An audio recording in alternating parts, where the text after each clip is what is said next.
আমাদের একজন এই জুলাই 24-এর গণ অভ্যুত্থানের একজন আহত যোদ্ধা এবং আহতদেরই একজন নেতা মোহাম্মদ ইমন ভাই। আমি ইমন ভাইকে ডায়াসে আসার জন্য বিনীতভাবে অনুরোধ করছি। বিসমিল্লাহির রহমানির রহিম। রাখে আল্লাহ মারে কে? আমরা গণ অভ্যুত্থানের সূর্য সৈনিক, এই বাংলাদেশ বিনির্মাণের সূর্য সৈনিক।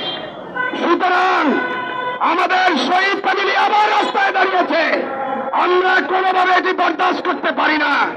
প্রিয় সাংবাদিক ভাইয়েরা, আমরা আপনাদেরকে জানিয়ে রাখি, আহত এবং শহীদ পরিবার আবার যদি রাস্তায় নামে তাহলে বাংলাদেশের সিসির যে কি পরিণত হয়েছিল, জুতার মালা পরিণত হয়েছিল।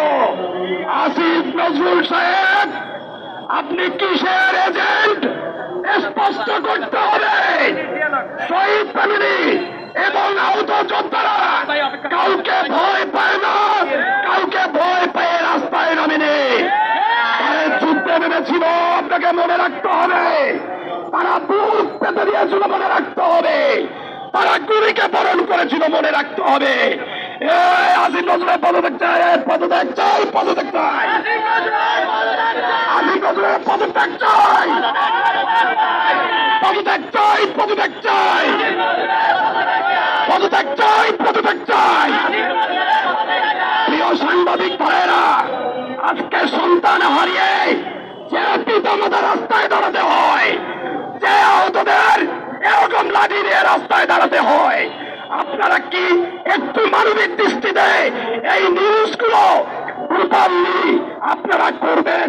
কারণ এই বাংলাদেশ বিনির্মাণে আহত এবং শহীদ ফ্যামিলির যে ভূমিকা রয়েছে, আজকে সেই ভূমিকাগুলো আপনারা তুলে ধরবেন। প্রিয় সাংবাদিক ভাইয়েরা, ডক্টর ইউনূস সাহেব এগুলোকে দেখছেন না?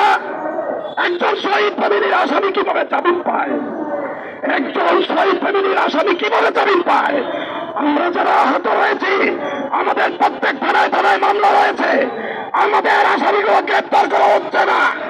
কিসের ইন্ধন, কিসের কারণ, এগুলো আমাদের ব্যাখ্যা করতে হবে। প্রিয় সাংবাদিক ভাইয়েরা, আপনারা অবশ্যই অবশ্যই এই বাংলাদেশ বিনির্মাণে যাদের ভূমিকা রয়েছে তাদের পাশে থাকবেন, কারণ এই বাংলাদেশের সূর্য সৈনিক তারা। শহীদ এবং আহত যোদ্ধারা এই বাংলাদেশের বিনির্মাণের সূর্য সৈনিক। আসসালামু আলাইকুম।